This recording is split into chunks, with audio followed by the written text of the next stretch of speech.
Here we are in NYC. It's early, it's cold.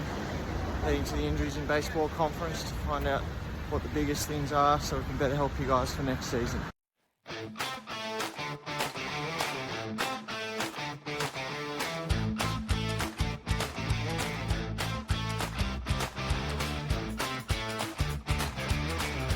Shoulder pain isn't the real problem in baseball.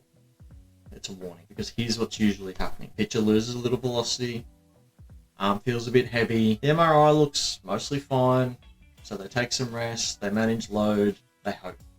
And slowly, the gap widens. What no one's telling you is the most dangerous shoulder problems don't always hurt. Sometimes it's your nervous system that steals power. Some of the power is stolen through blood flow. Some through the main muscles that are supposed to save your arm when everything is ripping forward at 7,000 degrees per second. That's the problem. We've been chasing pain, but careers disappear without it. So here's the shift, the hidden injury layer. It's everything beneath the joint. Nerves that shut down power before pain shows up. Blood vessels that starve the arm before swelling appears. And decelerators, like your lats, that fail right at the time when your arm needs it most. When you learn to look there first, everything changes. Velocity loss stops being mysterious. Dead arm stops being in your head.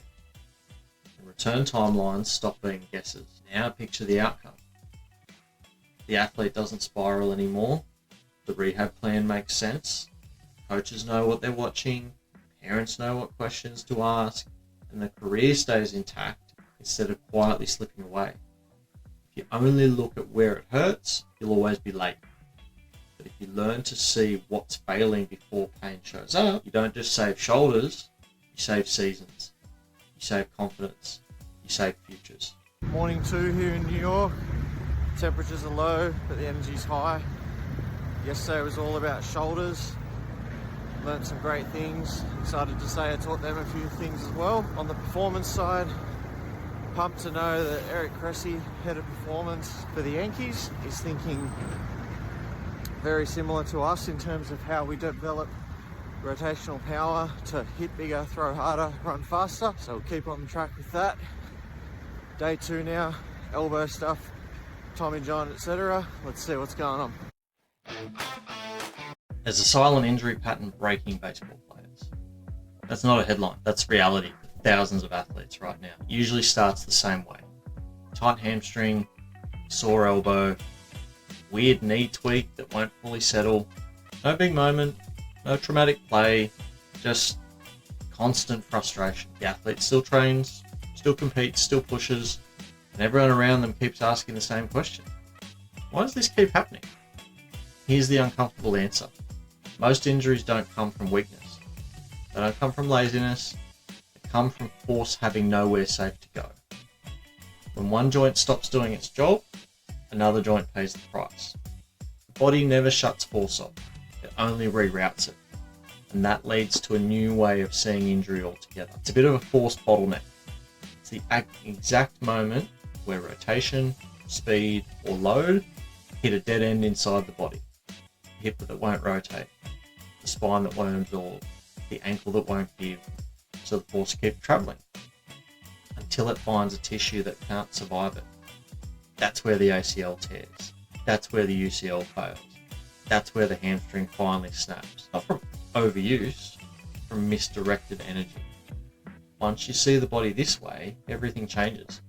You stop chasing symptoms, you stop guessing, you stop strengthening places that were never the real problem.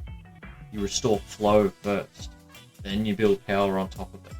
And when that happens, the athlete moves differently. They run differently, they throw differently, confidence returns, durability returns, careers stop feeling fragile.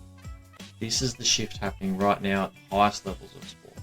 And most people still haven't been taught how to see it. If you're tired of recurring injuries, frustrated watching the same breakdowns repeat, you want to understand what actually protects athletes long term, this is where the real conversation begins. UCL surgery isn't the career killer, the second one is, and that's the part no one's talking about. Everyone knows the Tommy John story. Get the surgery, put in the work, come back stronger. Sounds like redemption. And sometimes it is. But what happens when it doesn't end there? What happens when the arm starts breaking down again? Quietly, subtly, even when the MRI looks clean. That's where careers start to disappear. Because here's the truth most people never hear. The second UCL surgery doesn't behave like the first. The timelines explode, the return rates drop, and the margin for error almost vanishes. That's not fear, that's data. It's fact. The problem isn't the surgery anymore, the problem is everything around it. The way the elbows are loaded earlier, the way velocity is chased faster, the way rehab is rushed, and the way looking healed gets confused with being ready. So what's the shift? It's this. Stop treating UCL surgery like the solution. Start treating it like the entrance exam. The real determinant of a career now lives in what happens after the operating room. How the nervous system rewires. How the shoulder and elbow share the stress. How volume is rebuilt. How the mind handles fear, patience, and pressure. That's the new concept. Surgery restores structure. Rehab decides survival. When the mindset changes, everything changes. Players stop chasing fast returns. Coaches stop loading blind. Parents stop trusting timelines over tissues. Careers will get longer. Arms get quieter. And the second surgery starts to disappear from the story. Because the goal was never just to come back. The goal was to stay back. Well, another conference done at MLB HQ. Lots learnt, lots of great relationships made.